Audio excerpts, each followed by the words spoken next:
Hello, hi, how's it going?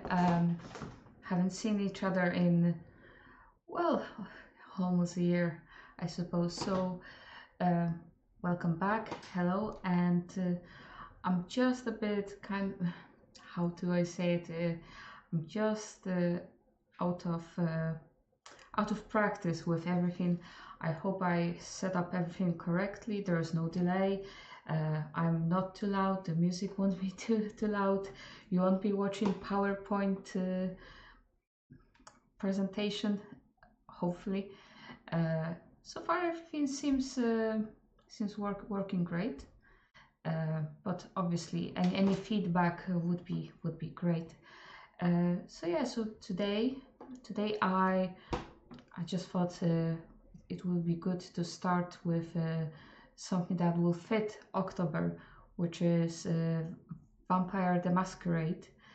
Um, Now there is a few changes to how in comparison to how I did my streams previously. Some well regret I I regret to say that the streams where I was speaking in Polish. Well, I had to cut back on those, unfortunately. It just takes a bit too much time and effort to think in both ways. I have enough of that on a daily basis. Um, right, I might just get the game started, so it's there in the background, and then I can kind of get some feedback or assess if it's too loud in contrast to everything else, or just generally if it's too loud. Okay. Now, great. So everything seems to be kind of working as it should.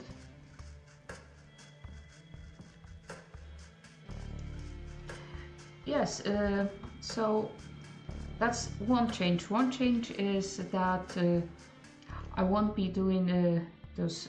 I think it's Thursdays that were, in my native language, and I'm still very much up for streaming on Thursdays as well. Now I'm trying not to shake the desk that much. I'm not that excited, or am I? So yeah, so Tuesdays and Thursdays, they're still my stream days. There's no Polish streams, and I just decided to maybe focus a bit more on certain games, because as much fun as it was to play 112 operator, I just don't think I could play it on stream. It's not as it doesn't give me as much fun that way. So Vampire the Masquerade, yeah, I did play years ago. Well, it's almost, I think, 10 years ago. I played a roleplay with my friends at the time, very new to tabletop games, and yeah, I like that. It was dark, it was mysterious, and yeah, I enjoyed that. If I had the chance to play it again with a group, I definitely would. It does have that dark setting, which is, I think it's only appropriate for October or Spooktober. Now, I came prepared. I have some water. Now I have this Sailor Moon water bottle that I just love.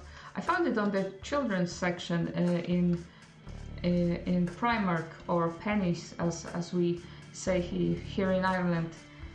So yes, it's very convenient. It's very positive Sailor Moon. I love Sailor Moon. And I suppose I'll need a lot of water if I'm to talk a lot. Again, I'm out of practice. Yeah, so focusing on games, I just thought that I might focus on the visual novels. So there isn't that much at stake with, I don't know, like skills, like just getting that correct time to parry someone, or or just use those kind of skills, gamer skills. And I like a good story, I do, and I hope you like a good story as well. So let me just have a look here. Okay, I just need to pop this here and should be grand. Okie doke. Alright, so yeah, if someone pops to stream and wants to ask about what I just said before about a little change that I made, or just generally where the hell have I been, then that's fine. It's always better to ask. And obviously need feedback, because I might be too loud, the game might be too loud. It's always a fear of mine that one of those things is not working, or maybe you're watching me doing slow motions like that, just scene by scene. Just let me know. Okay, so let's click new game. Now it's very convenient because I have two monitors. I'm not bragging, by the way, not bragging. But yeah, with two monitors, I can look here when addressing you directly, and then when looking at the game, I'm switching here. Now I feel like this is my better side, but I know maybe I'm wrong. So let me just have a wee bit of a check. Okay. So let's check the settings over here. Text size small, standard, should be grand. Oh, it's important to have a look at the controls, so it's basically using the mouse. Dictionary might be useful, because again, it was 10 years ago. I forgot a lot since then. So it would be good to maybe look up during some dialogue with other characters.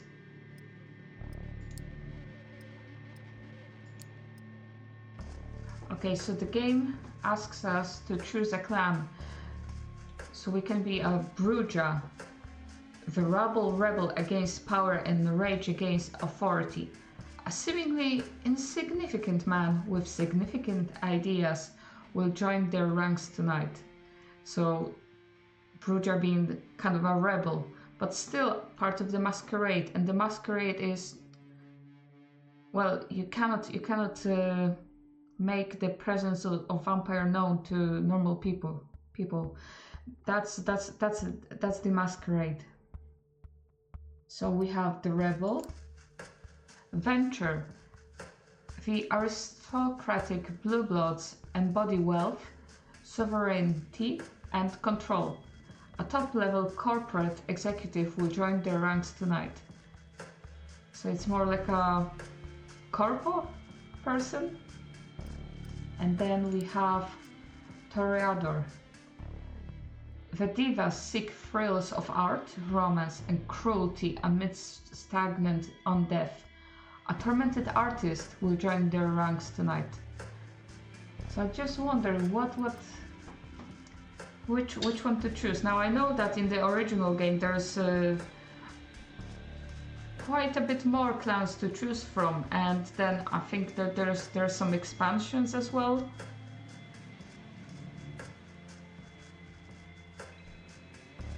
So yeah, are we feeling more like rebels or artists or just corporate? I wouldn't really go for corporate. Yeah, let's go with Toreador. I'm butchering English, right and left. Okay, what's our name? Do we choose the sex of the character? I don't think we do. Okay, so let's think a guy's name, a vampire.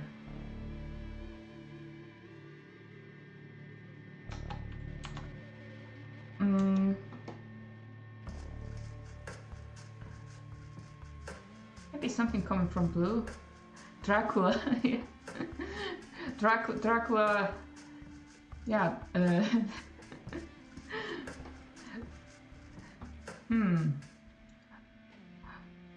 What if Dracula from backwards? Wait, no. That has been done. That idea has been done.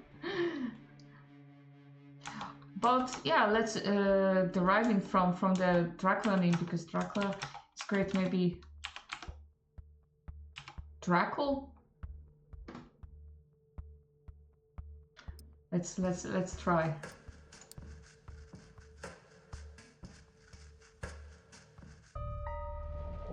New York taught me to believe in fate.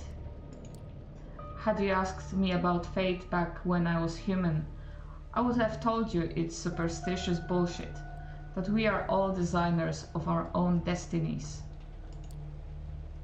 That belief shattered when the richest woman in the United States, the actual richest one, not a face you could have seen in papers, of course, sank her teeth deep into my neck. Okay.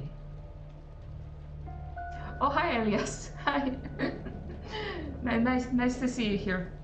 Thank you for coming, and do give some feedback if you know anything's kind of not working. There's no chat pop-up, but my oh yes, I didn't include that. Just you know, just for a start, because I know that setting up the chat with the background might be a bit of a task in itself, but yeah, for the next time I'll just I think I'll add it. I just wanted to give more space for the game and for me. So yeah, but yeah, that's yeah, I think I might add that. Just I didn't see the appeal of it at first, but you know, just it might be useful in the end. So this mystery person, the richest one, sunk teeth in this person's neck. It happened in the very same place you're standing in right now, by the way. Fate? You decide. Please, there's absolutely no need to be hostile. Just listen a little longer. See, my mistake was that I flew too close to the sun. It makes sense that my punishment was to never see its glow again. I was incandescent myself. I was hot shit.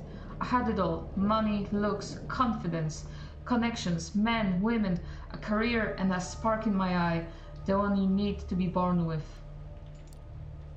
And that's when someone far more powerful than me saw my radiance and thought, that won't do.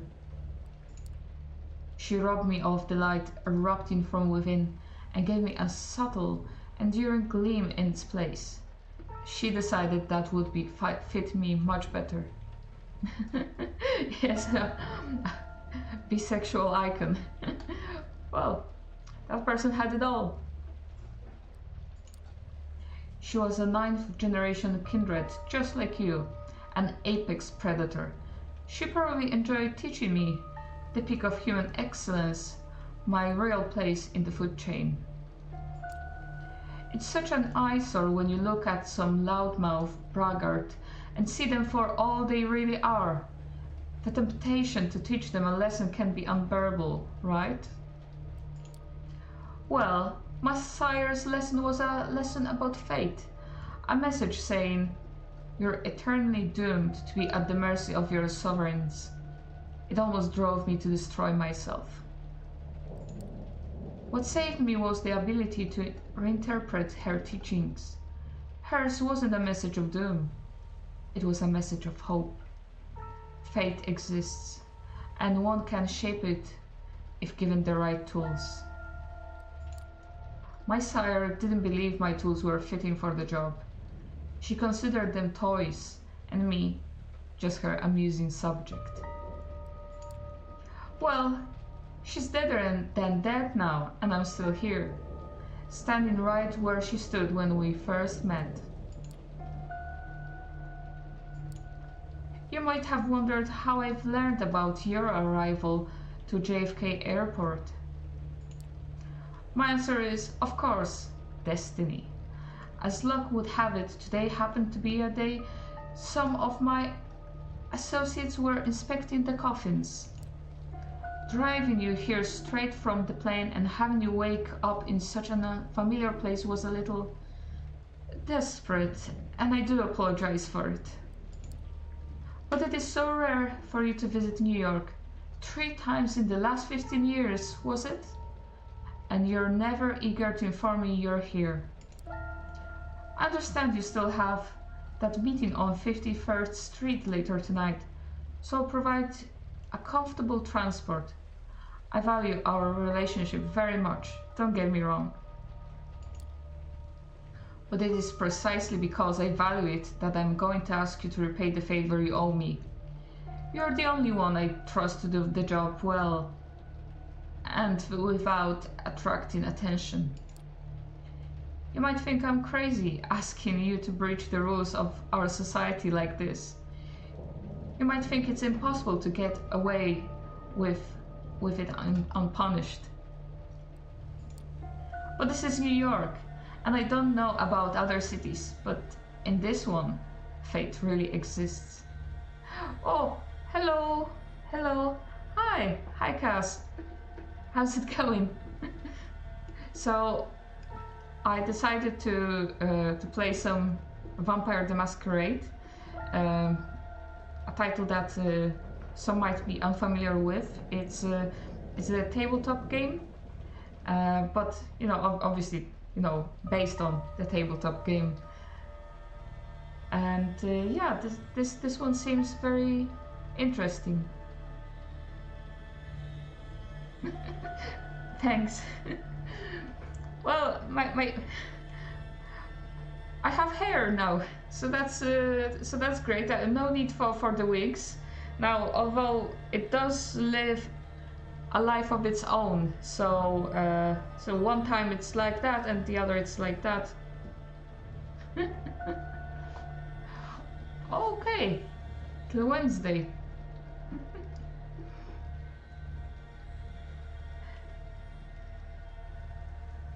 Okay.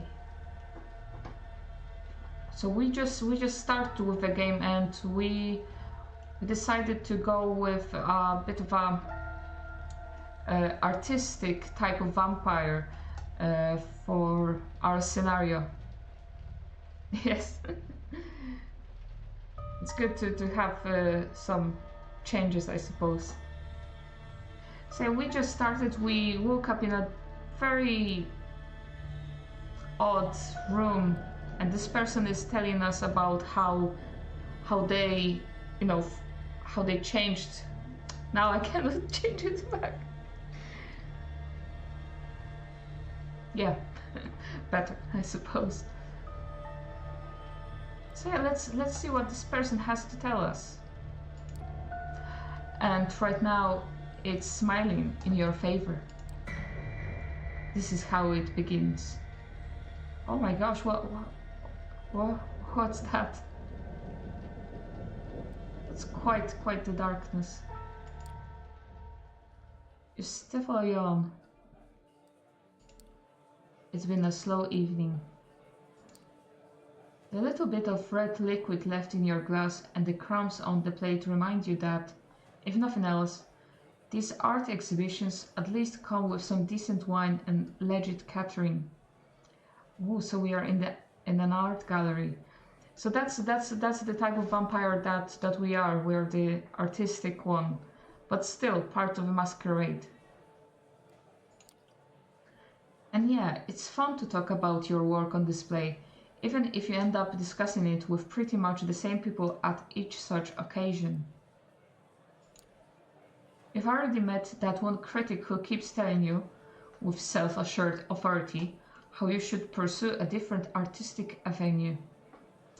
Critics, am I right? Then there's the obligatory doe-eyed art student who's oh so impressed with your technique. Students, am I right? To be fair, you're not at all happy with your latest piece, but hey, it's not the worst thing you've seen tonight. That ignoble, dubious honor belongs to one of the other paintings on display.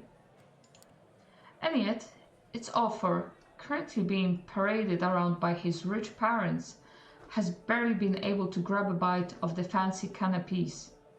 So many psycho fans to meet, so little time. For a moment you think that maybe it's not worth it. Maybe you should take the critic's advice, cut your losses, sell out to some corporation and get it over with. And as if the universe wanted to validate that train of thought, that's the exact moment your sister Emma decides to pop in your view. So that's Emma. By the way, our character is named Dracul, coming from Dracula, so it's Dracul.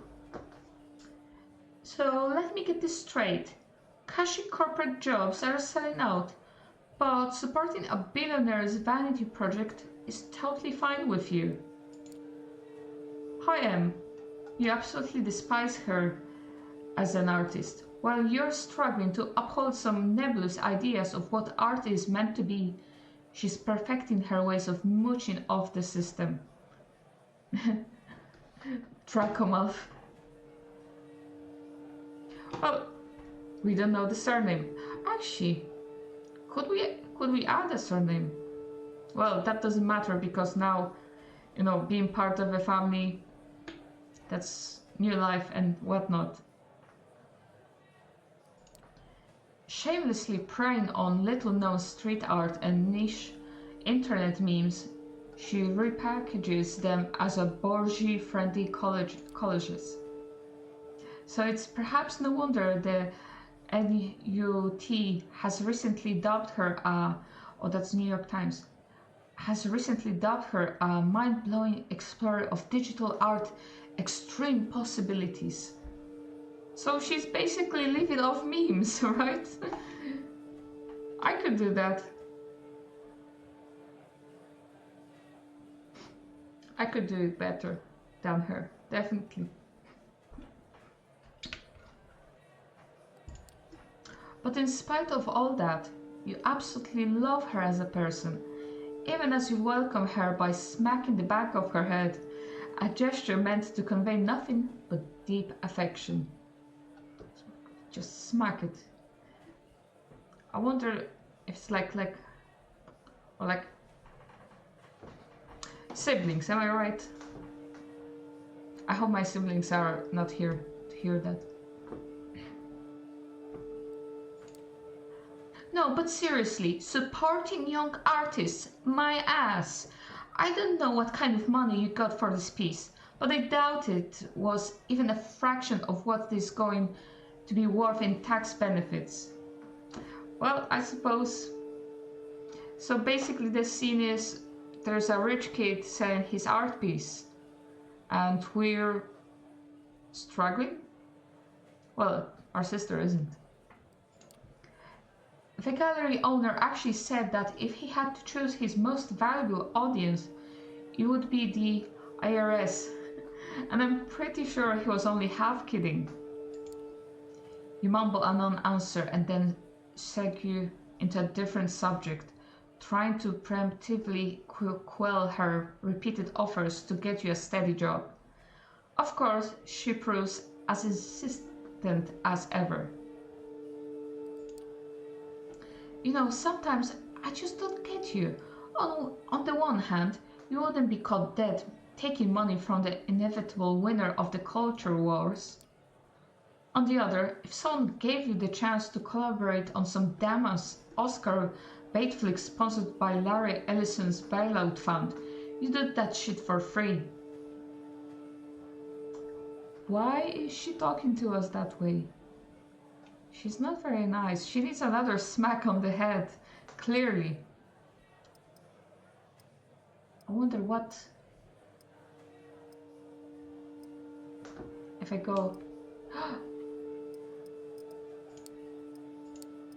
Okay. Okay, so that's... And then this... Oh, that's the log of the... of what happened. Great, good to know. At the start.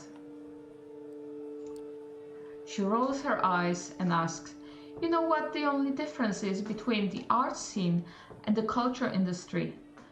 The culture industry actually pays your bills. As expected of someone who's given up on attempts to infuse her work with any sort of enduring quality and decided to just keep responding to the zeitgeist. That's dictionary, what does it mean? My vocabulary isn't as expanded as I would think. She claims to happily accept the fact that after she dies, both she and her work will end up in a landfill. I suppose I can understand that. Some artists like to think that art is not forever. Well, the general consensus is that art has to be preserved. It has to it lasts longer than the author's life, for centuries even. So to think that, you know, art is just a blink, just a little dot on the timescape, then it's an interesting thought. When you respond that you prefer chasing a 1 in a million chance to immortalize yourself, she claims it reeks of an overinflated ego. So we have different views, clearly. But you've been down this road too many times before and managed to accept she'll never understand what's truly important to you. Slowly but surely, you move on to more agreeable topics. Your plans to finally get hammered together, or the most recent crop of garbage Netflix shows your friends have tricked you into trying out. I don't have Netflix. I just, you know, after they canceled the second season of The Dark Crystal, and I tell it to everyone, it's like little prayer, like preaching to masses. No Netflix. They canceled the second season of The Dark Crystal. So yeah, since then, no Netflix, really. I'm not that interested. Why are they canceling great shows? Why are they making just garbage out of something that has potential? You've never heard about The Dark Crystal? It's like classic from, I want to say 80s, but I'm not too sure. So it was done. So they made it anew a few years back. So definitely you should watch it. It's all those kind of like I want to say puppets, but not really. And the plot is very intriguing as well. So definitely worth seeing. So getting hammered. That's the plan. Alright, gotta go. I've got a date. Ooh. She peeks at a bunch of middle-aged men in expensive suits who have stopped pretending to care about the exhibition and are exchanging the worst lecherous jokes they've got in their stale repertoire. Have fun with your friends, class traitor.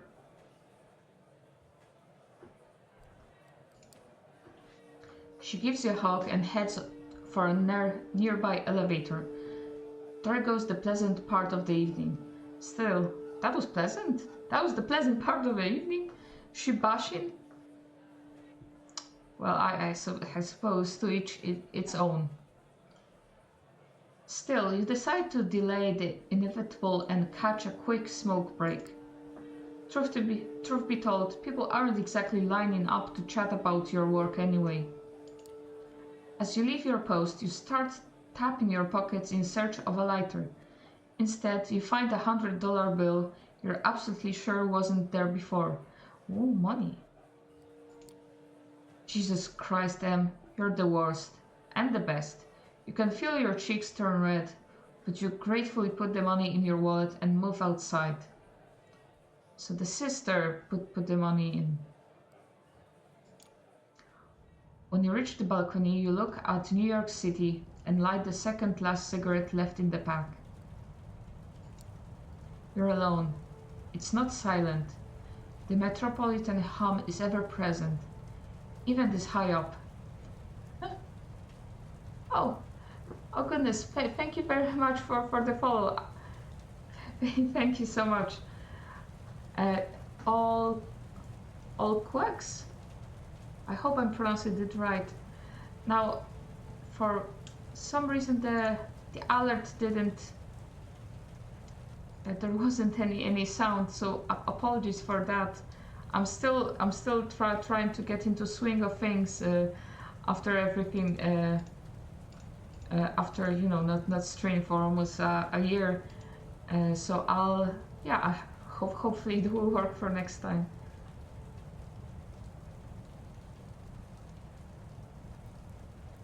So you're alone. It's not silent. The metropolitan hum is ever present, even this high up. But it's a good deal more intimate than what's behind your back. Yeah, I can see that. I can feel that. That scene, just being high up, and just being on your own. Seeing city lights. I like this kind of like little balcony. It's very comfy. It gives that comfy feeling. But then again, also it's, well, I suppose I just thinking about the title of this game, it just feels a bit dark as well. You lean over the railing and look down. The streetlights beckon more than usual. In your mind's eye, you see yourself as your final artwork, beautifully splattered all over the pavement. Working title: Delusion of Grandeur. The author: a brilliant artistic soul, crushed by unfeeling reality, gone too soon. You chuckle and flick the cigarette into the air. Freshened up by the night's cool breeze, you squeeze back into the stuffy interior. You barely make it a few steps before lethargy sets back in. It's like you never left. Still, something in the room feels different. Your eyes are drawn to a handsome young man, neatly dressed and groomed, exuding the air of a true artiste. I butchered that last word. And the best part? He's intensely looking at your painting. Gee. So just, you know, I like your painting. That's how it starts. The gallery is almost like an art installation itself. Now people standing in silent awe, the guy like a beacon drawn in everybody's attention. Hushed conversations about the guest can be heard from every corner of the gallery. Your heart is pounding with excitement, and you approach feeling like a kid trying to get close to a deer in the woods, but afraid you'll scare it away. The man turns to you and you stop in your tracks, entranced. So this is one of your pieces. Okay. So he has this pipe thing as well. That's haven't seen that in years. That's more than retro. That's a bit ancient by now. You manage to mumble an affirmation. Tell me about it, please. As you start discussing your inspiration, technique, and process, the man's eyes lock onto the painting again. He keeps interjecting, making knowing remarks. This guy gets it. He really gets it. The world around you disappears. You'll say anything, do anything to keep his attention on you, but you realize you don't need to. He's into your art. He's into you. Does he now? What gave it away? Was it the pipe?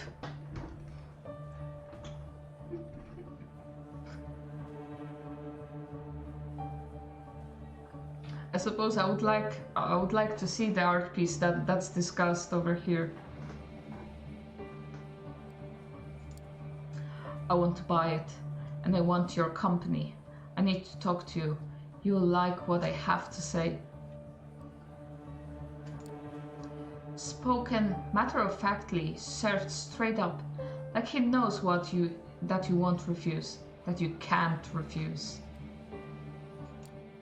An hour later, you find yourself at his apartment, one of many, you presume, with your self-esteem all but patched up and your head full of fine vintage. So that's his room. Okay, I see that.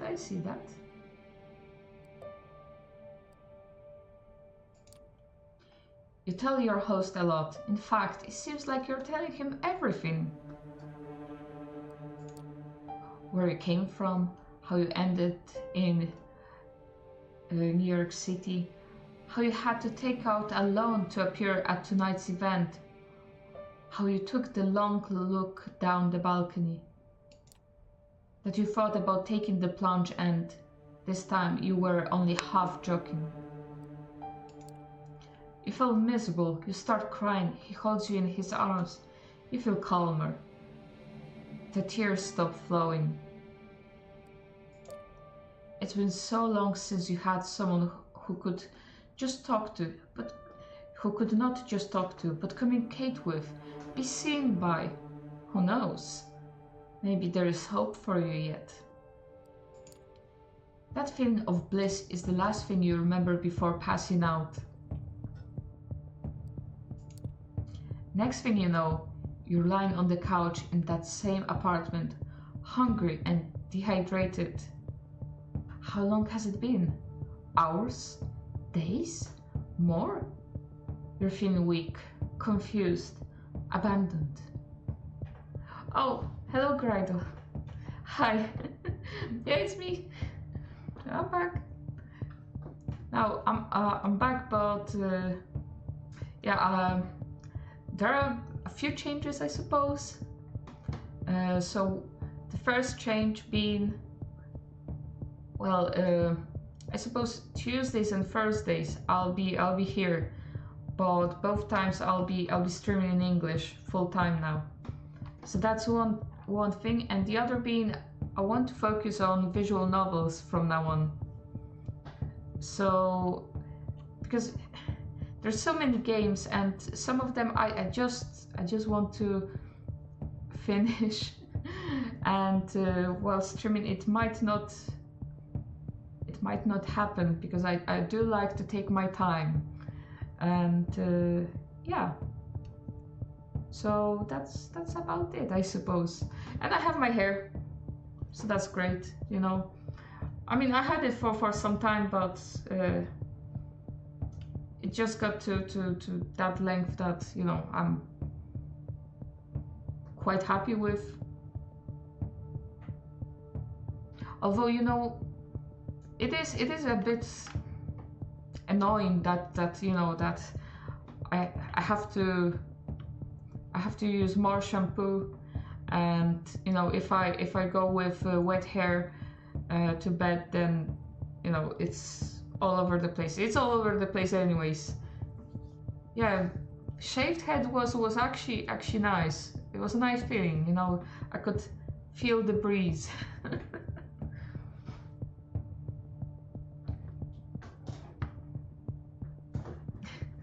Thank you very much. Yeah, so I'm back. You know, it was a bit of a journey, but yeah, we're here in the end. Now I still need to do one thing that happened during that treatment, which was as you can see by my my big pouchy cheeks, I gained 20 kilograms, and I just need to lose it. Simple as that. So tough work ahead of me. I'm going to the gym seriously now, and yeah. Thank you very much. That's very kind of you. So yeah, so we'll continue and see where Draco found himself. He was with this. Oh goodness! Oh stop! Oh stop! You're too kind. Thank you very much. So yeah, so our character Draco found him. I think we're playing as a guy. That's fine. Yeah, so our character is at this man's apartment, and found himself on the couch. And how long has he been there? So next thing you know, you're lying on the couch in that same apartment, hungry and dehydrated. How long has it been? Hours, days, more? You're feeling weak, confused, abandoned. You look around in a panic. Is he still here? Thank God, yes, there he is, standing in the doorway. His voice breaks the silence and fills you with hope, until you realize what he's saying. I'm so sorry. I hope that maybe one night you will forgive me. Always remember that in our party moment I wished you well. You try to speak, ask him to stay, but no voice leaves your parched throat. You taste something on your lips. Wiping your mouth leaves a crimson stain on your hand. It's not the wine. What the fuck? I'm sorry. The door of the apartment closes behind him, alone, again. Then the pain hits. It's a headache, a lurching in your stomach, a burning in your arms and legs. It's all you can focus on. A panic takes you. You fall from the sofa and hit a wine glass. It flies off into a wall, shattering into bits, not shattering you. A mumble from the corner of the room indicates that you're not as alone as you thought. From where you're lying, you only see a feminine shape, stirring awake. You crawl towards the woman, inch by inch. The pain turns into an urge. You need to get close to her. You begin to see the details, the long hair shrouding her face, the worn out New York City hoodie thrown over her skimpy dress.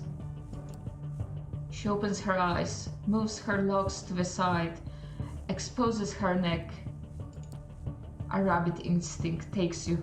In the blink of an eye, you find yourself buried in her hair, smelling her sweat, mixed with just a hint of a cheap perfume. You bite down and drink the blood from her vein. Wait. What is happening? You break away. You look at the girl. She lets out a sigh, goes limp and unconscious again. You try to claw back, her dress rolled up to the side, and you glance at her naked thigh. You lose control again. Bite her leg. Drink deep from the artery. It's intoxicating. It's bliss like you've never known before. It's beautiful. You break away again, fall to your back. What the hell was that? Did you really drink her blood? She's not moving. Oh God, she's not moving.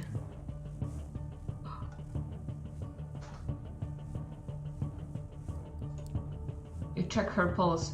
She's cold to the touch. Nothing. No heartbeat. No sign of breathing. That's when it hits you. Your chest isn't moving either. Your heart is not beating. You're cold to the touch. You reach for your phone. It's not there. Where did you leave it? Or maybe he took it. Impossible to say. You stumble around the apartment but find nothing you can use to call for help. You need to get out of here now. You look outside the window. You're high above the streets. There's no balcony and the building's exterior is glass almost all the way down. You'd never survive the jump. Sorry, I was panicked. I was hungry. She was there. Very tasty. But maybe that's precisely why you should leave the room this way. If you just killed somebody, your life is essentially over. A sickening void is opening in your stomach, warning you that your reality is about to turn into unbearable hell. A voice in the back of your head tells you that the smartest course of action is to take the leap before it does. And the more you argue with it, the more reasonable it sounds. You're just about ready to pick up one of the chairs and try to break the window when you hear the clicking of keys in the lock. You freeze in place. This is bad. Your thoughts start racing desperately, but instead of a rational course of action, only visions of false hope come to your mind. What if it's him? What if he's had a change of heart? What if he sent someone for me? You almost feel your heart beat again, with excitement as the door opens, almost, but not quite. A man enters, but not the one you expected. He's tall, broad-shouldered, handsome with darkish skin. His suit is stylish and immaculate. You've never seen him in your life, but you immediately see past his sharp looks to see his sharper nature. He's a predator, and if you're not careful, you might become his prey. Ooh. So from all that seems, we have became a vampire, and there was a prey nearby. Sorry, a young girl. That we kind of satisfied our hunger on, and now there's this other person coming to the apartment, but it seems the intentions might not be as good as the first handsome man.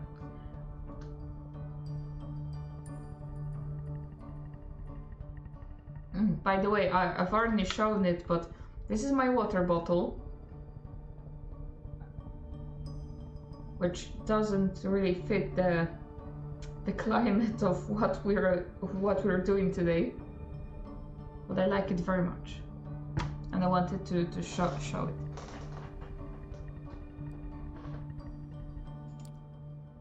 Stranger. Good evening, I'm here to pick you up. Oh gosh. Yeah, so he's neatly dressed.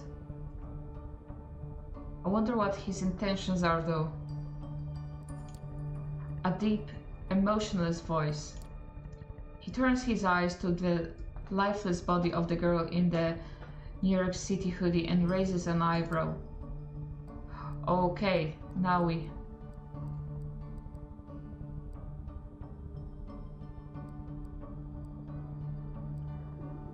Okay. Do we admit that we killed her? Well, he can... I think he can tell that, you know. We need to know who this person is, first of all. Oh, that's us. That's us. So Drackle asks, who are you? I'm the ferryman, here to take you to the other side.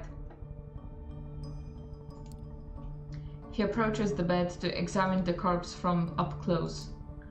Well, this is unfortunate, but preferable to going insane from hunger. Quite a nice gesture, actually, if troublesome.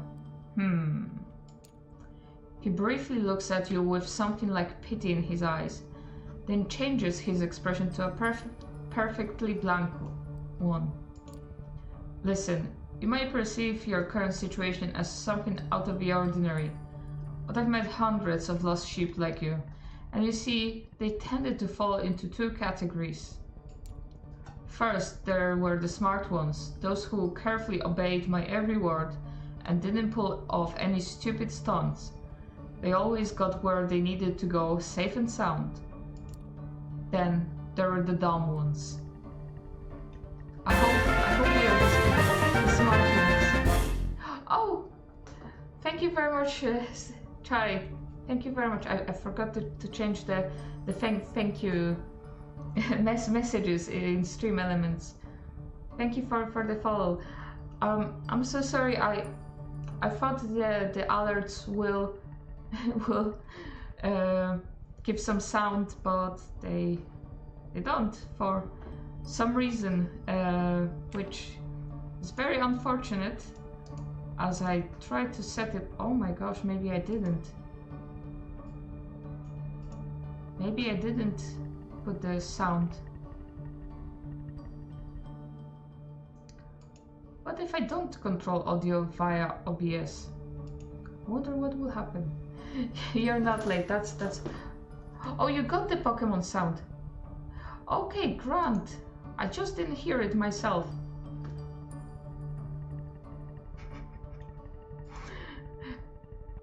That's yeah, it's strange. So it worked, so that's great.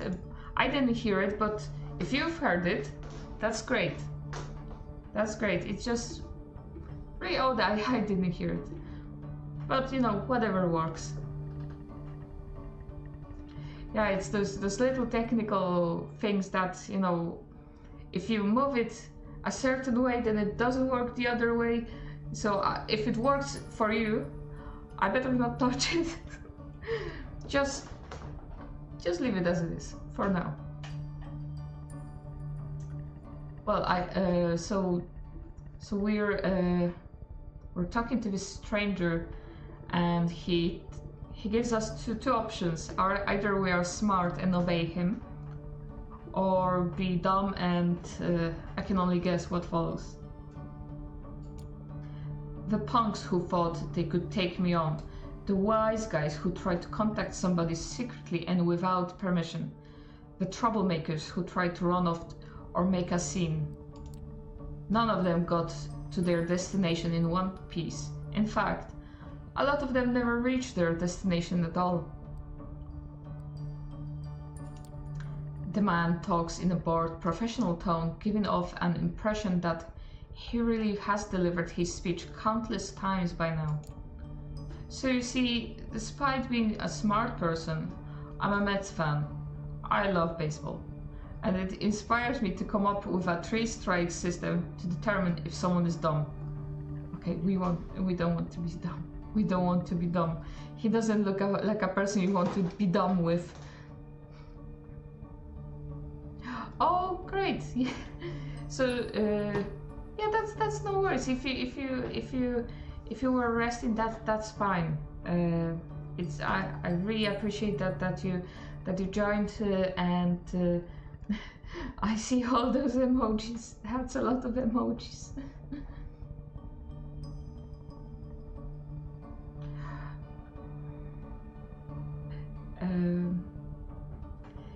Yes. So 3 strikes, right? Three. This is 3. 3 strikes. I hope I won't get any strike. If you get on my nerves 1 or 2 times, well, I understand. Not all of us perform well in stressful circumstances. But if you do it 3 times, understand that there will be no excuse, no forgiveness, no mercy. His presence changes ever so slightly. Say, I understand, sir, now. You feel an overwhelming, barely irresistible urge to fulfill his demand.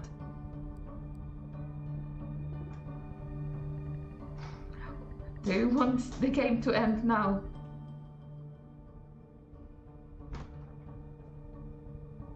See, I'm one of those people who will always choose the nice dialogue option when speaking with NPC. Now that being said, when playing Dragon Age, when you choose the option that sounds reasonable, and then they change it a lot from what you intended, and it's like, whoa, that wasn't supposed to sound like this. So yeah, so I'll go the nice route. We want to. It's not a normal situation now, but no, it's not a normal situation. I suppose I'll play on the part that, you know, I'm still kind of feeling guilty for killing her, but then again, my first question was to ask who this person is, instead of being like, I killed someone. I understand, sir. Excellent. Alright, have you got anyone you'd like to inform about your current situation and tell them you're alright? He flashes his fangs briefly as he talks, and for some reason, the sight causes a chill to run down your spine. Something's wrong with him.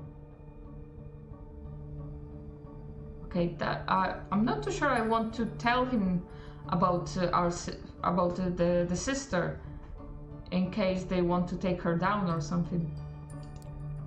Someone closest to you?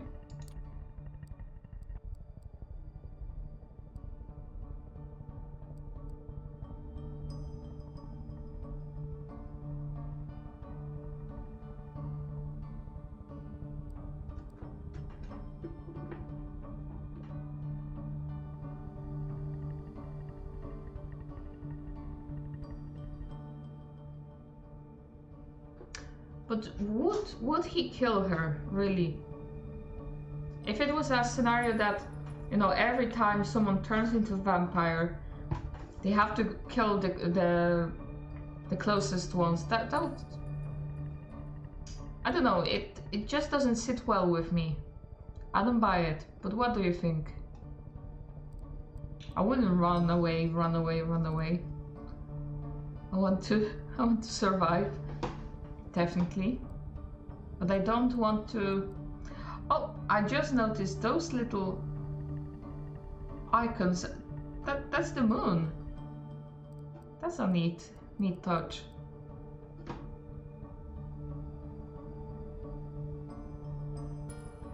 To lie or not to lie.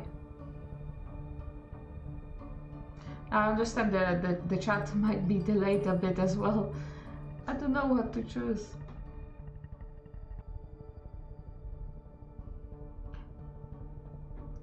See, I'm just battling with, if I tell him, will he do something bad to my sister? I can say my sister, but then I would point to this random old lady. Oh, that's my sister, but you know, we had different fathers, no mothers.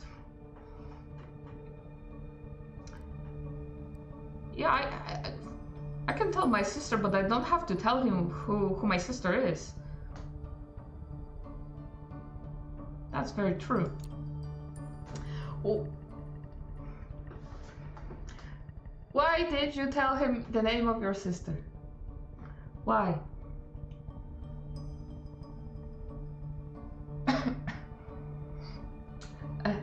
Emma, my sister. She's probably having a night out in Brooklyn with her artiste friends. Can I call her now? You take out your phone while asking the question. It was in your pocket all along. It must have been panic talking before. He shakes his head and points at the hooded corpse next to him. If you want to implicate her, go ahead. I think we'd all be better off if you let me make sure that she only knows what she needs to know.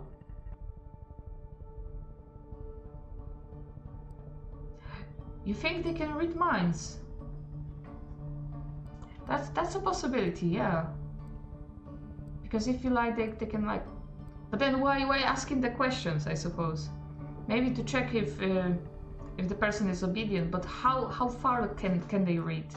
If they can read, that is. Edward. See, I'm very sad now because I want to watch Twilight just for shits and giggles, but yeah, like whenever I propose the idea to my husband, he's like, no, not watching this. Watch it on your own. But it's so fun, It's like it's fun because it's it's not that good. But just making a game out of it, like every time I don't know, Bella smiles, take a shot.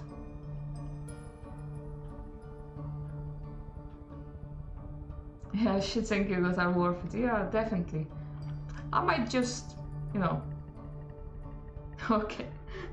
I mean, he has seen it with me. I'm not too sure which part, but we went to the cinema, and I remember that we sat next to this couple, and himself and the other lady's partner, they exchanged those looks, like did she make you come here? Yeah.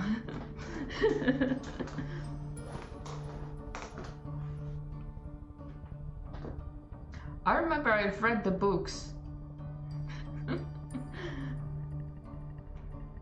But that was long time ago.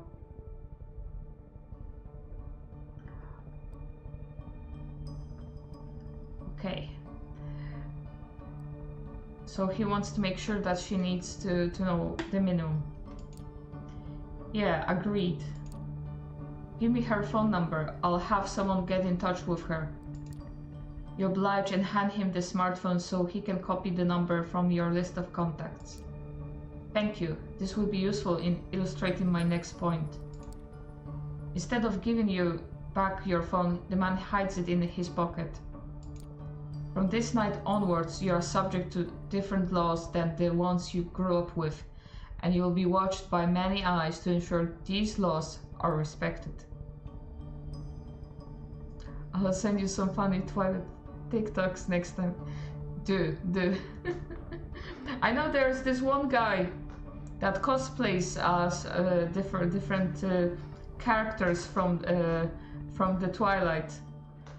So I just don't remember his name, but I think he even he even went to the city where Twilight was shot.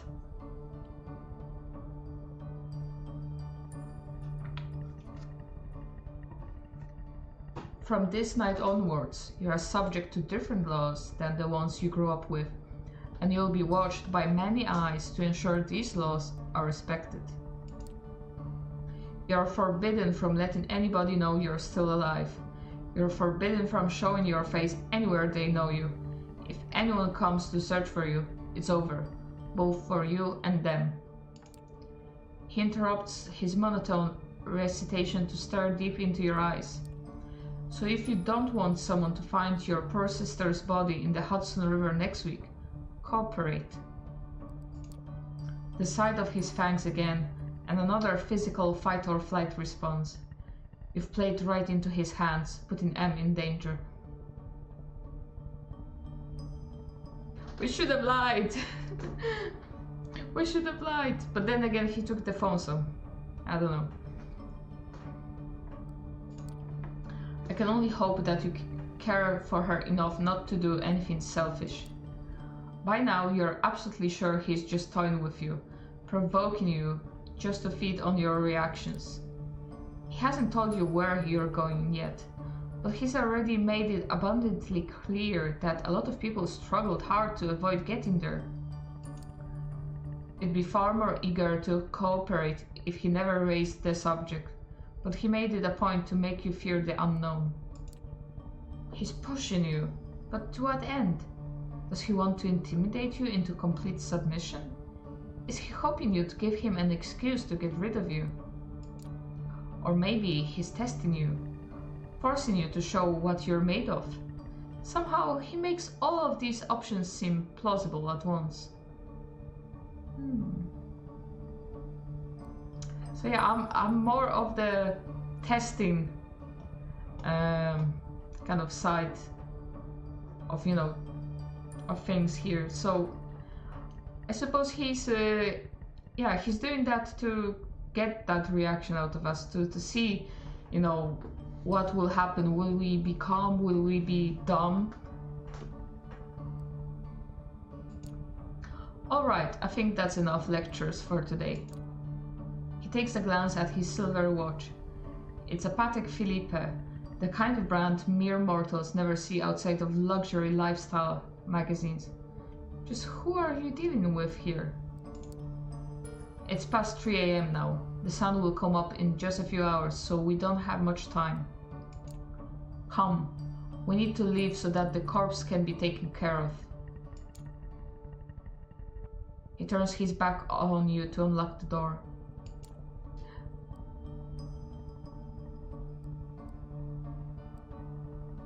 I'll wait for the police. Boy, are you stupid? Boy, please. Attack him. I'd rather go where he'll take me, because if I run somewhere, I'm on my own. So I suppose it's best to abide by the rules to kind of get a sense. Handcuff yourself and wait for it. Or yeah, take the girl. I just want a snack for later. Takeaway. Speedrun.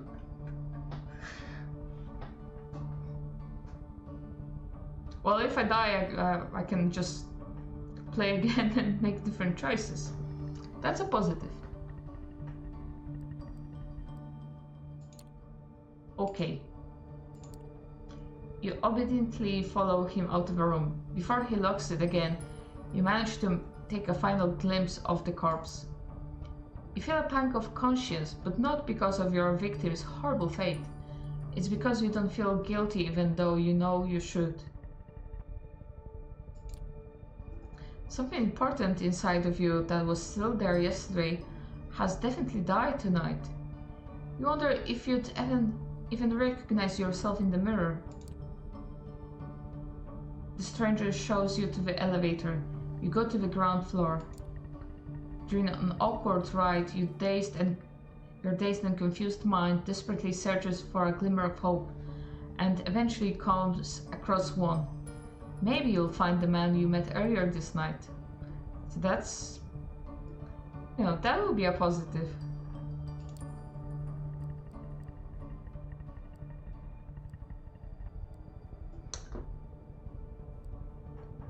So yeah, where's that hot guy with the pipe?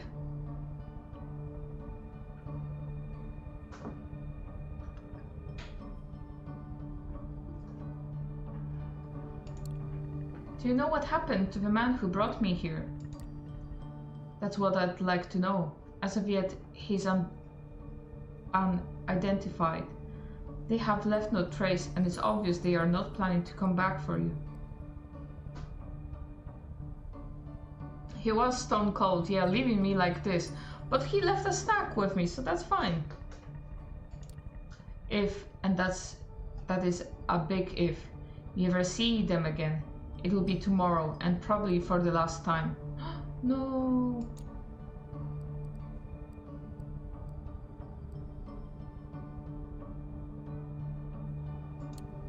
What do you mean for the last time? His face is inscrutable. I said what I said. All I can add for now is, tomorrow is a big night for you. The elevator door opens to an empty hall. You walk outside, past the night guard's post, which is empty. The cold night air reminds you of the balcony. Just a few hours ago, the man motions to a black Cadillac Escalade. Take a seat in the back, please. Can I check dictionary? No, I still don't know any words. I'm still dumb. You get inside. The man closes the car door behind you. You hear a click as it locks. The Cadillac is almost entirely dark. The side windows seem light-proof. Look at him. He's looking at me. But he has the steering wheel on the wrong side. This is the driver's seat. This is where the driver sits. But he should be watching the road. I mean, as well, that angle, that's not possible. Yes, tell him to look at the road. You'll kill us all. The man gets into the driver's seat, starts the engine and drives away without comment.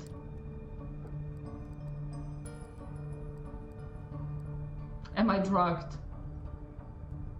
I feel horrible. Factual, where are we going? Where are you taking me? A safe place.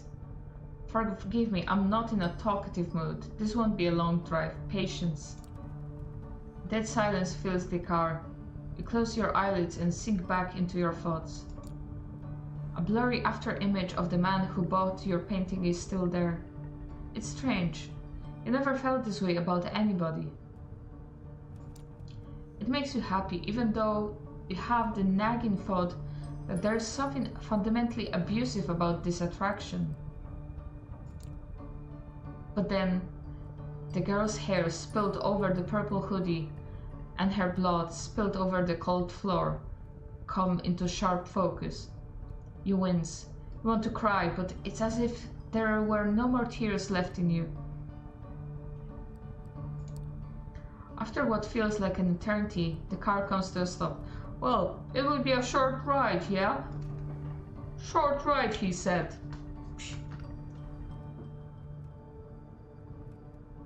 Maybe he's driving a Tesla. And, you know, he keeps the hands on the steering wheel just for, you know, just for fun. Because he likes to, you know, be in control. But really the car has the navigation is driving the car to the place. Does it make sense?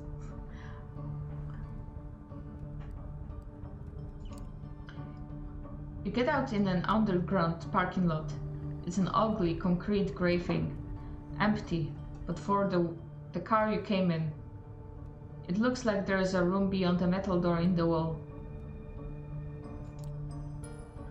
Guess you'll live to see another night. Follow me. He opens the metal door and lets you inside. Here we are. These are your lodgings for tonight. If you get hungry again, Take a look in the fridge. Tomorrow I will come pick you up. The cramped room has no windows, just a simple bed, a single light bulb hanging from the ceiling, a small humming fridge and a rattling AC fan in the wall. Oh, hello, hello, senor. Mishko to Jamal. Hello, hello. How are you? We're playing some vampire, the Masquerade today.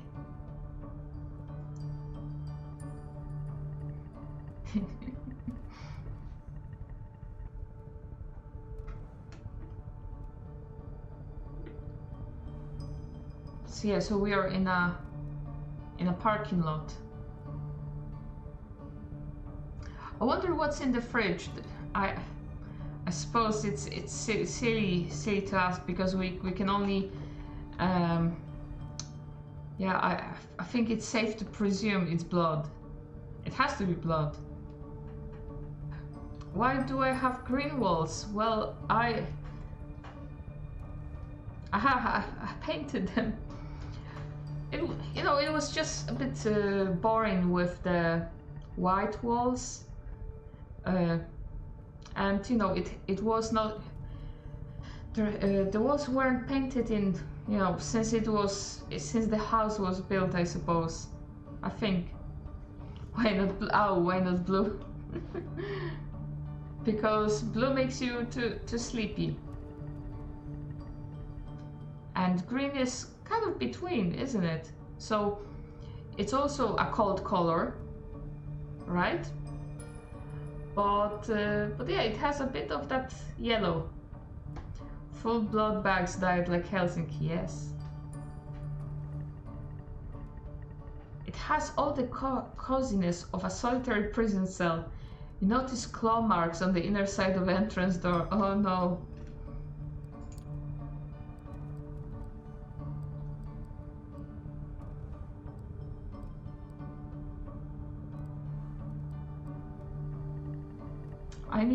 So all the options are about not going inside that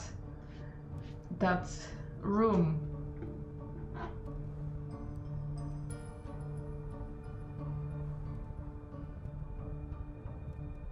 I'll ask for mercy.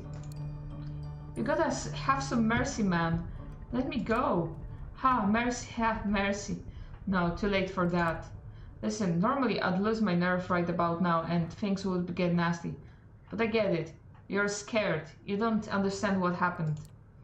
Trust me, you'll learn more tomorrow. But now I need you to rest. And you need you to rest. He gestures inside the room. Oh, sugar. Oh, you gotta go. That's fine, Kaz. Of course. Thank you very much for coming today. Yeah, it was very nice to have you over. Am I a good or bad vampire? I'm trying to figure out, you know, what a vampire is yet. But I don't think the vampires are good over here in this visual novel.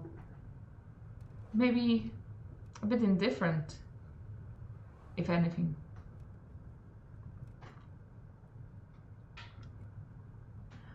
Finding no more willpower to resist, you step inside.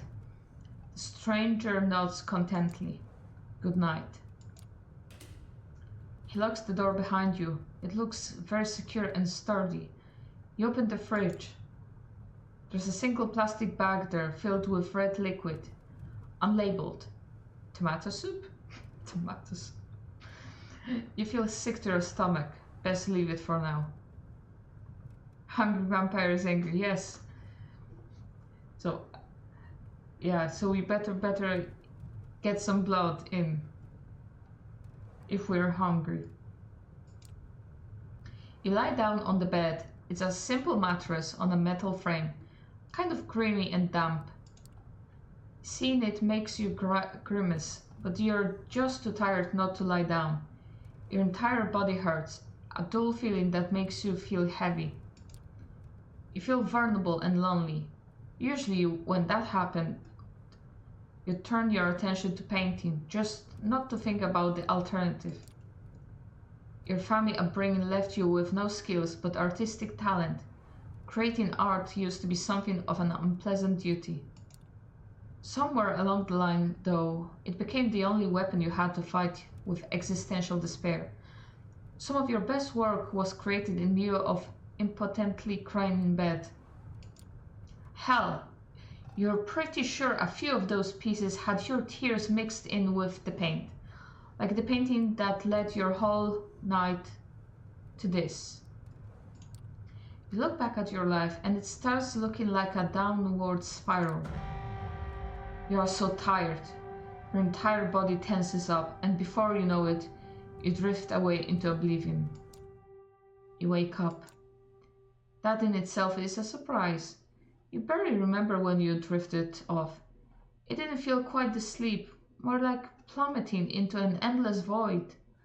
Imagine that's how death feels like. The room is unchanged, the lamp is still on, the AC is still rattling, the refrigerator is still humming. You take a look at your watch. It's almost 9 p.m. You've slept for 17 hours straight. That's a long sleep. 17 hours. The longest I've slept 10 hours, I think. I cannot imagine sleeping 17. Maybe you died. Your breath is gone and you feel no thumping in your chest. Does that qualify as death if you're still conscious? You're not sure about that, but you are certain about one thing. You are hungry. It's not your stomach grumbling, though.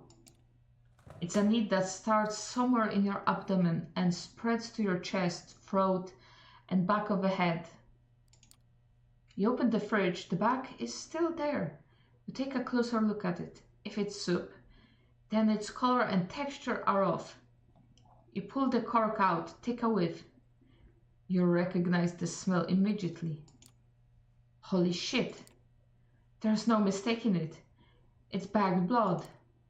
The smell is faint and you remember some situations in the past where you found it nauseating, but now it's almost... No, not almost. It's enticing.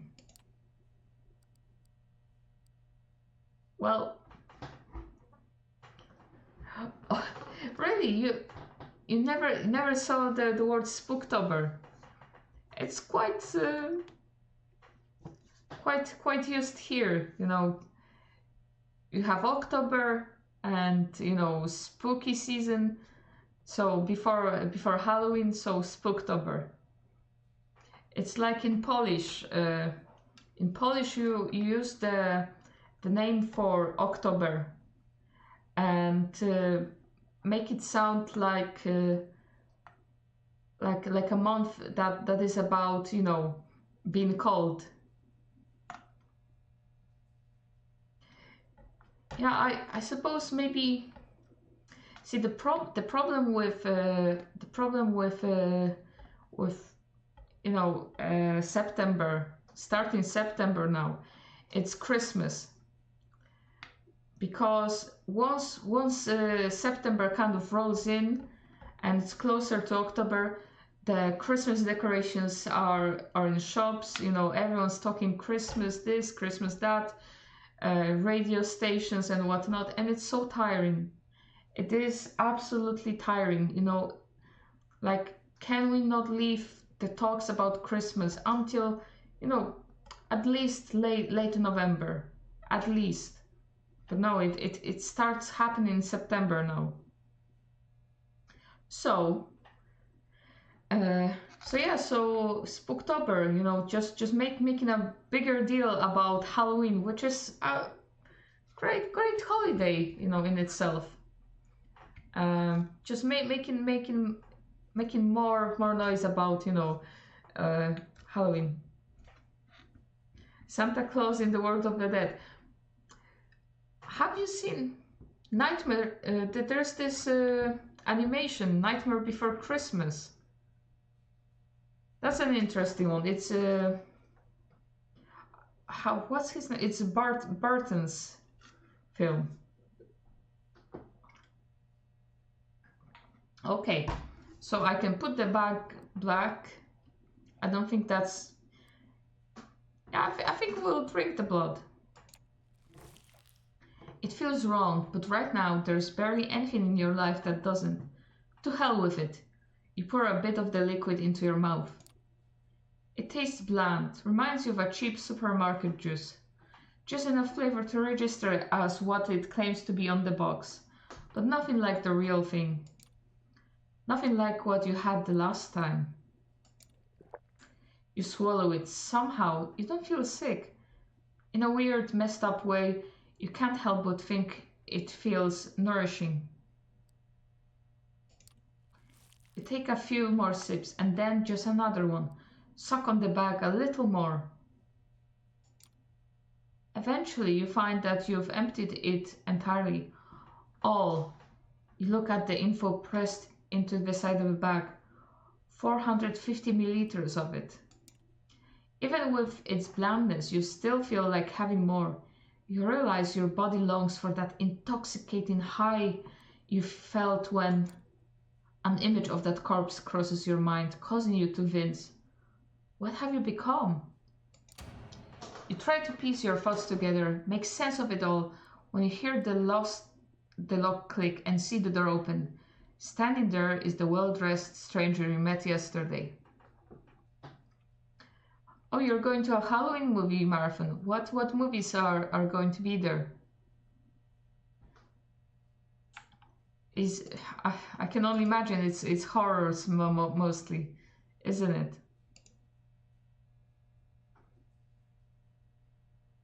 I'm not very good with horrors, I'll admit.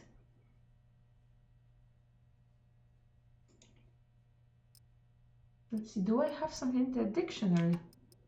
Nothing yet, no words. Immaculate suit again, that predatory look, like a hawk on a hunt, but somehow more relaxed tonight. So, like a tamed hawk, maybe. Good evening, slept well? He notices the discarded empty bag. I see you had a bit of a snack. Yeah, got any more? Was that really blood? Am I still human? No, you're not, sweetie, you're not human. Was that really type is okay, 0 plus. Not that easy to get. Glad you liked it. Come on, we've got places to be. The car is humming in the empty parking lot just outside the door of the cramped room you have spent the day in. The man motions to it politely but with a stern look on his face.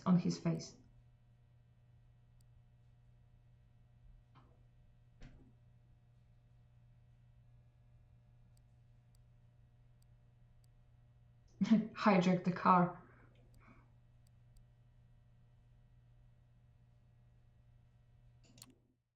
Okay, lead the way. After you. You take the back seat again, the door lock. The stranger takes the wheel and starts the car. You drive in silence for a while.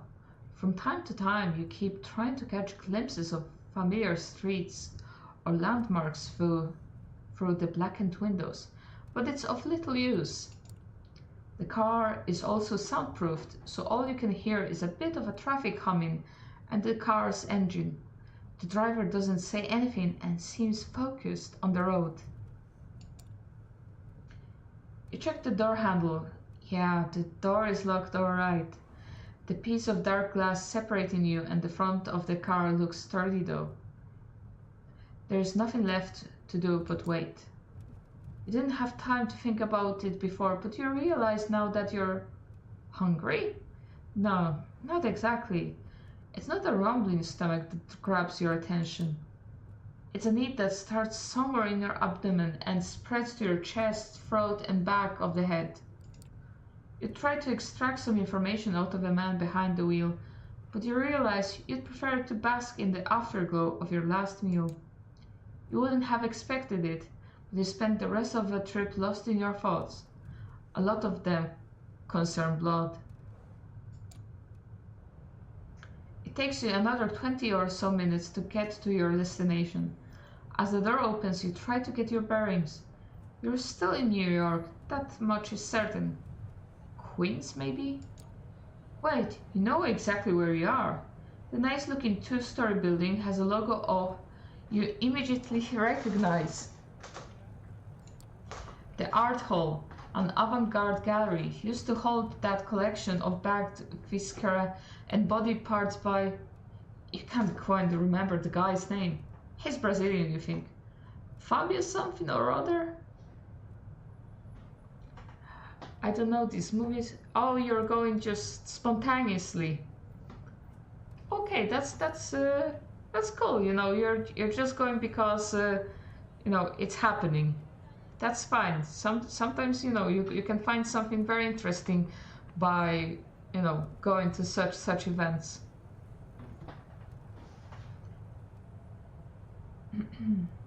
Now let me just see.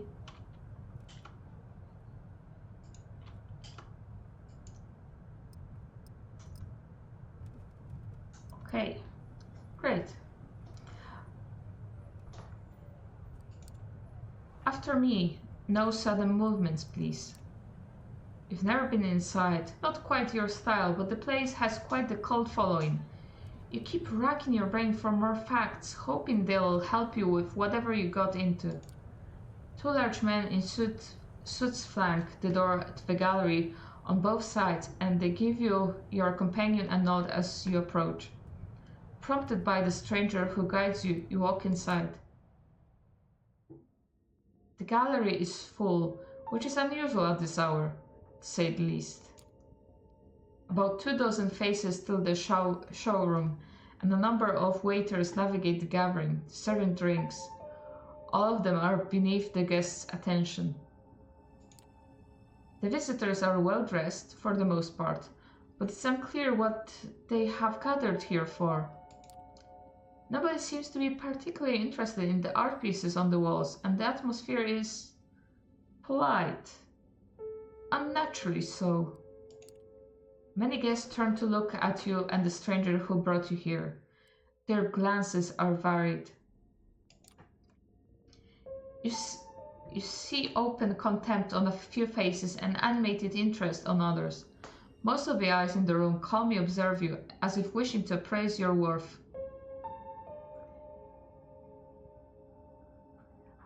Did I dig up pumpkins from the garden?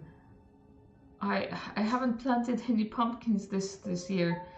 Well, I haven't had much of strength to do gardening, but now I'm just packing muscles. So next year definitely, if the slugs don't eat them, obviously. Memories come back to you like a bad case of PTSD. How many times before had someone judged you impassively or decisively through your art? You'd share a piece of yourself with the world and it'd respond by making you feel like garbage. It always took a lot of effort to not lose your cool and tell all of them to shove their opinions up their collective asses. Now, looking around, it feels like you've become another artwork, as commodity to be judged by a bunch of obscenely wealthy, out-of-touch assholes. It makes you want to scream. Ooh. Good evening, Kadir, and to you, child. Oh, you want to carve a pumpkin? Yeah, that'd be good. You can put like a scary face on the pumpkin to make it a lantern.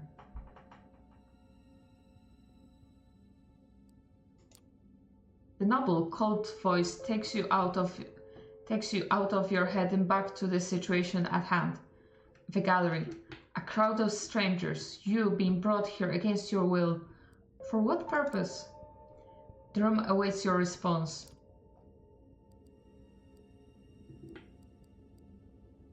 I'll be polite. I'll be polite. Good evening, miss. You are addressing the Prince of New York City, Helene Panhard, child of Michela. Okay.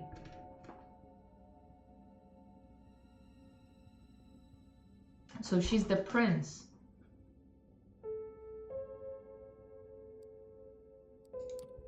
Thank you, my sheriff, but I am capable of introducing myself. She's somewhat plain-looking and doesn't seem to possess a great deal of charm, but still the entire room is intently focused on her voice. She has influence over these people, that much is clear. You may address me as Prince, child. I realize your introduction into on-life was abrupt, and I understand your sire left shortly after. The rules of our society dictate I punish you both for this transgression. A murmur of agreement, maybe, can be heard from the gathered audience.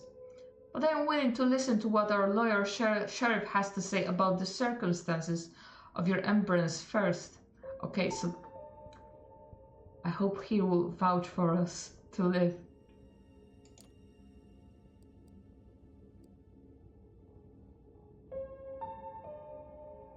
I'll remain silent for now. You need a good knife.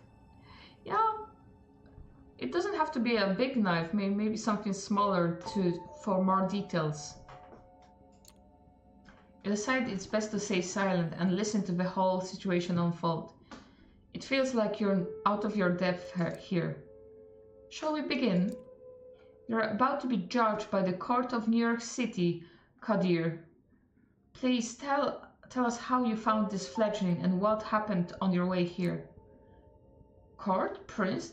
Is this some kind of secret society make-believe?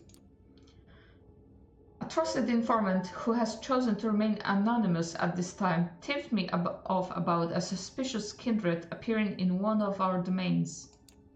Upon investigating, I found them gone, but this fledgling remained in their place. Interestingly, his sire made use of an older haven of one of the clan of the Rose for the embrace. They were even thoughtful enough to leave a local woman for the fledgling to slake his thirst on.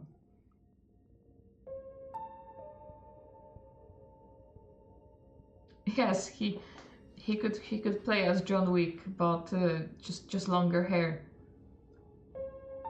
Very handsome is Kadir. Despite some reservations, he offered little resistance last night and cooperated on our way to the safe house. I was pleased to not have to force his compliance. We had a quick chat, but wishing to appear here post-haste, I urged him to join me, which he did without struggle. A pleasant departure from my usual routine, I must say. His first partially slated with the bagged blood we kept in the safe house. We had a pleasant enough drive here. The story ends with us arriving at Elysium tonight. All eyes are on you again. You take a special interest in one of the faces. It's a beautiful woman with curly, almost blood-red hair and a dress to match. You see her whispering to some bespectacled man with an absent-minded look on his face. Who is she, you wonder? Thank you, Kadir. I'll take note of this fledgling's behavior and will take it into consideration later. She turns her attention to you. First, there's the matter of your sire, the person who brought you here, where Kadir picked you up from last night. Who were they?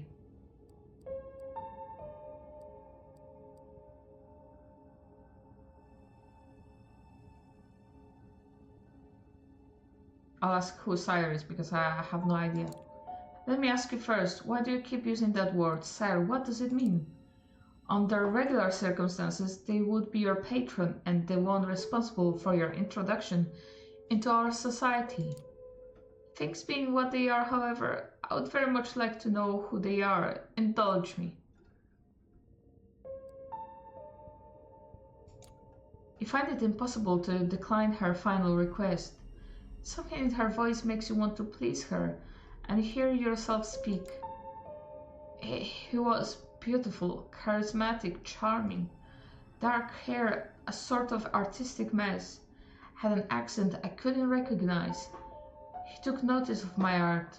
Bought a piece, in fact. I want to meet him again. You stop yourself from saying more, then realize there's really not much more to talk about. A nagging thought enters your mind. How did this prince persuade you with such ease?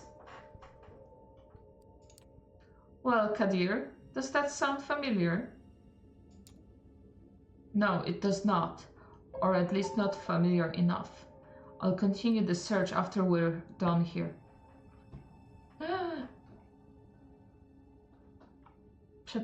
I'm sorry, what happened there?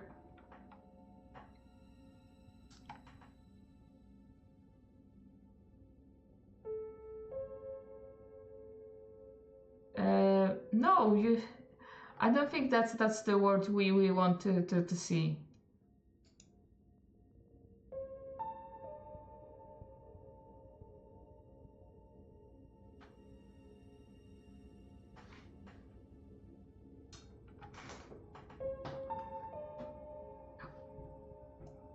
What was stronger than you? What?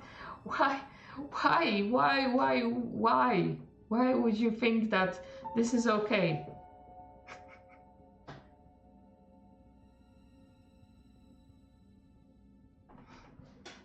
Are you drunk? It's only Tuesday and you're drunk already. Not good looking.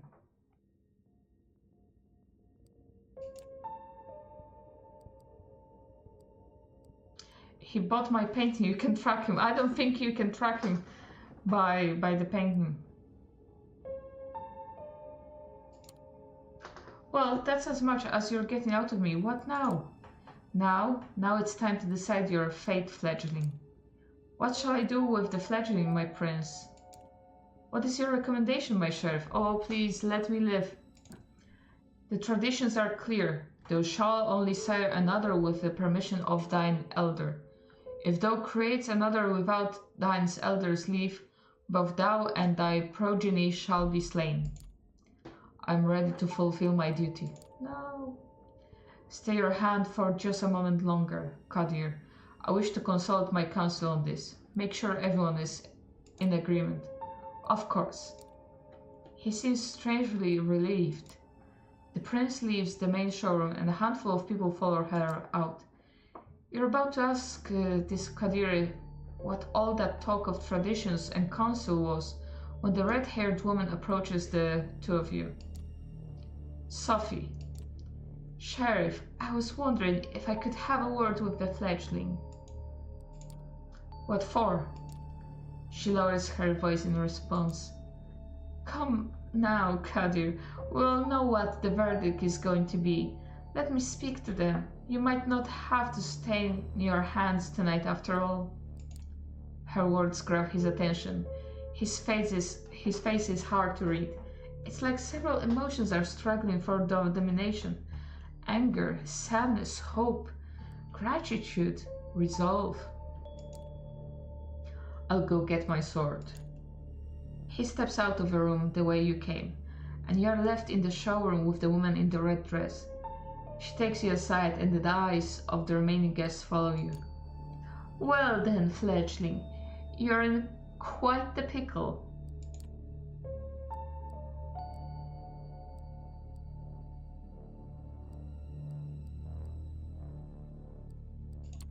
What do you mean? I still don't understand what my crime is here.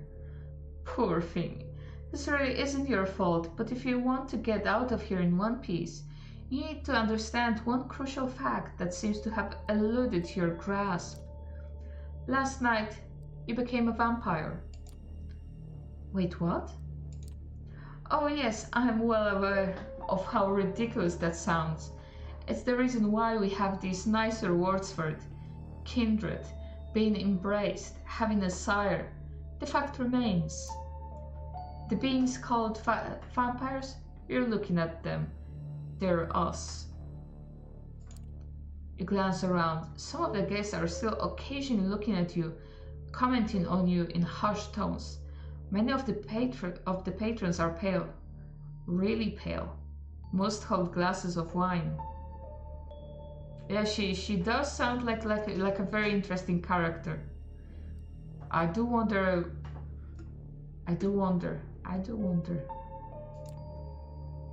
No, not wine. That's not the right thickness, and not the right color either. Trying to come up with something sensible to say, but you're drawing a blank. It makes a morbid kind of sense. You drank blood last night. There's no denying it. And your breathing has not returned. Your heart remains still. A vampire. Two voices in your head start battling for supremacy.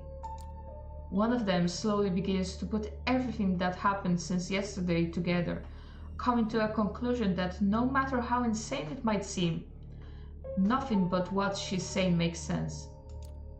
The other voice just keeps saying, "What the fuck? What the fuck?" on repeat. You're surprised. This is often how it plays out by design. Kadir deliberately keeping you in the dark and all. If you do nothing, you'll be cut down as sure as day follows night.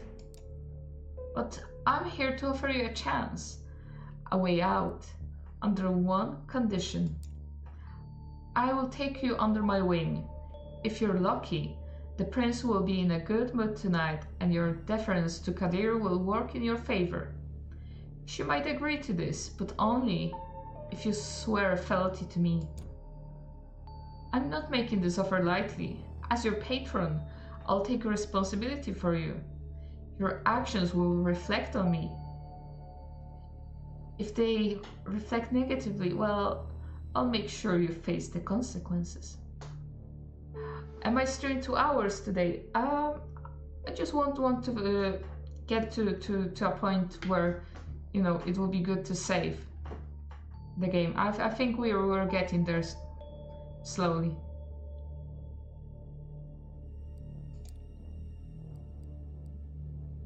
I don't want to die. What if I refuse? What happens if I agree? Suppose I say yes, what happens then? You survive, hopefully, or not, depending on the prince's whim. I'm giving you a chance, not a guarantee. But if you take me as your patron, I'll be your guide in this new reality, and you will assist me, like a child would a sire.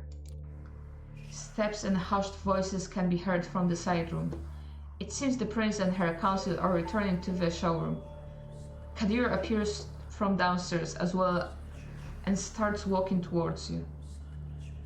On Thursdays as well, yes. So I will continue this game on Thursday.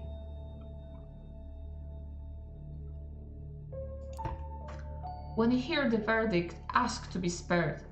I will intervene. Remember my condition. She flashes a heart-melting smile towards Kadir, who does not smile back. Oh, I think there would be chemistry between them, wouldn't it? The sheriff's immaculate suit is now complemented by a curved, oriental-looking metal scabbard, fastened with a colorful sash around his waist. It would look vaguely ridiculous if it wasn't surprisingly intimidating first and foremost. Kadir takes his place next to you and observes as the prince takes center stage again. Loyal kindred of the New York City Camarilla gathered here tonight. I have made my decision regarding this fledgling. She briefly addresses you. I want you to know that this was not an easy decision to make. For your part, you have not done anything to earn our ire. I do feel a genuine sorrow for what must be done.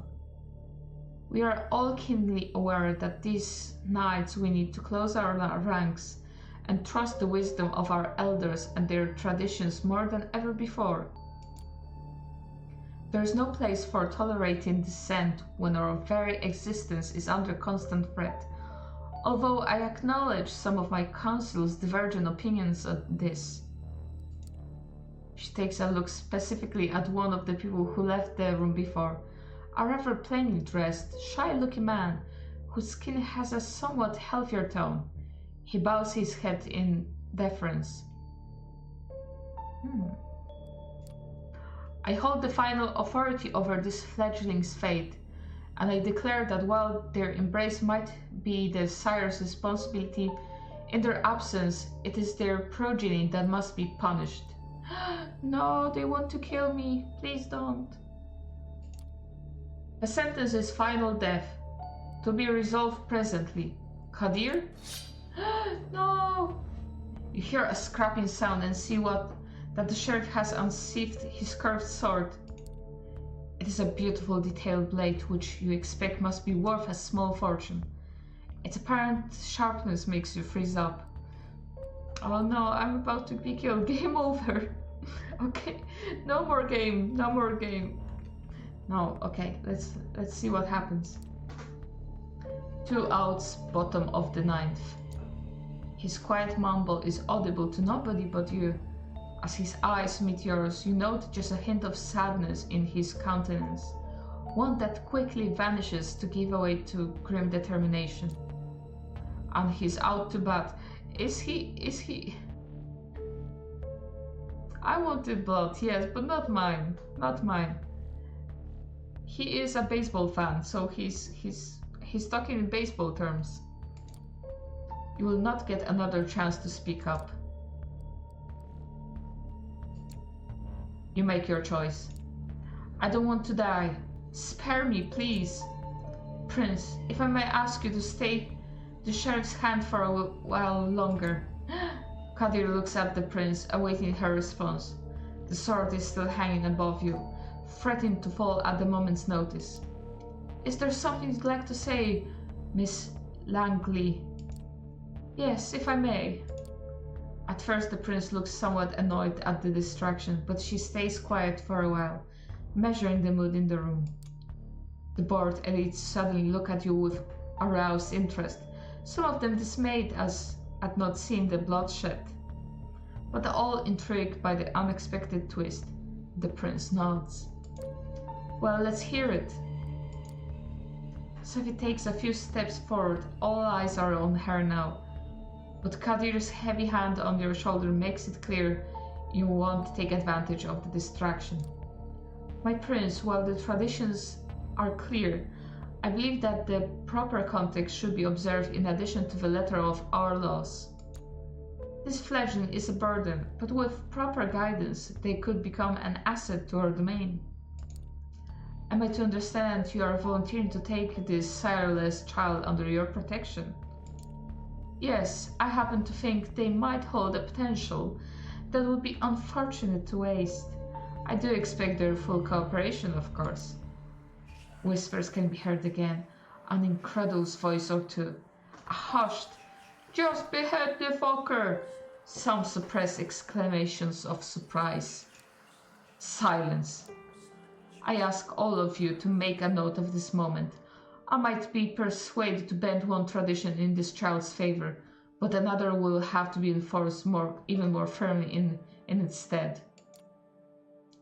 Until thy progeny shall be released, thou shalt command them in all things. Their sins are thine to endure. Are you certain that's a responsibility you wish to shoulder, Miss Langley? I am willing to guide this fledgling and add a valuable ally to our sect in a time of need, yes, but I would like to receive the right of destruction over them, if it pleases you.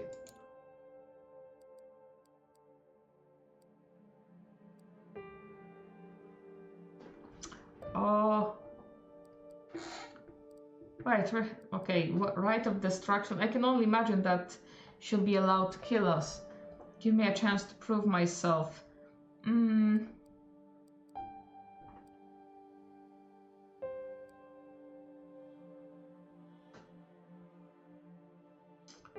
Do I speak? Do I let her?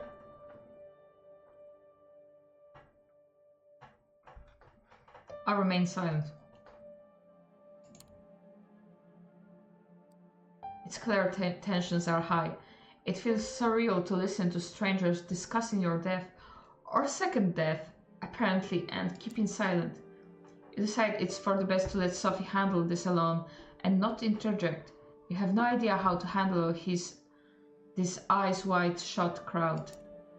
The prince looks at you as if waiting your wolf. She takes another good measure of the room before she speaks again. I shall grant what you ask.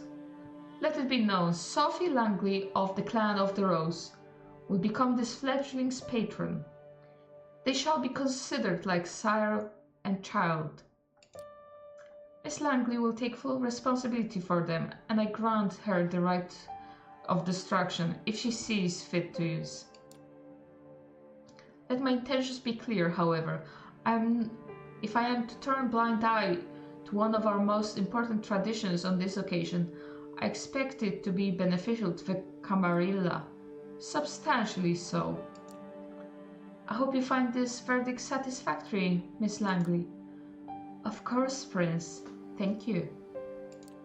Very well. She turns to you. Oh. So yes, we are saved. No blood.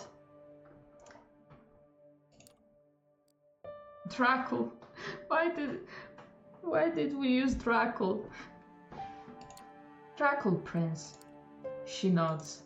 Welcome to the Camarilla, Drackle. We have new word in the dictionary. Now, this evening proved to be even more eventful than I anticipated, but with the fledgling's fate decided, I believe our meeting here can conclude. Thank you all for appearing on such short notice.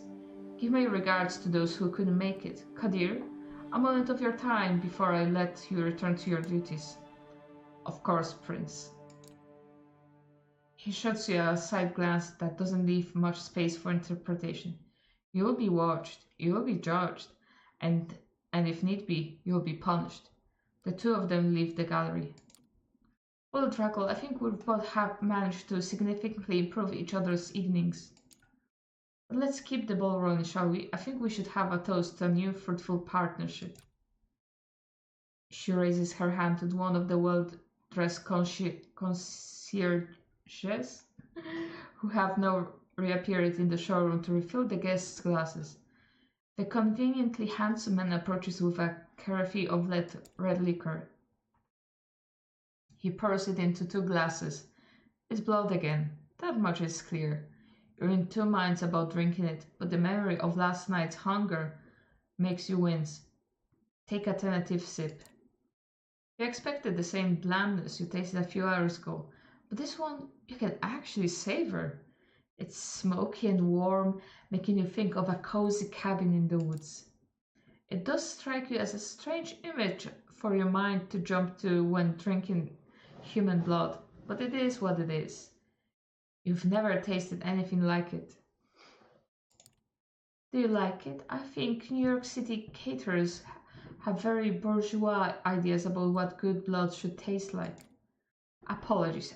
You must have so many questions. While we're on the topic, perhaps we should start with those related to sustenance. Okay, so here we will have some information. I hope I can save at this point because I need my sleep. So I'll be, let's see, save and exit. Yeah, I can save and exit, great.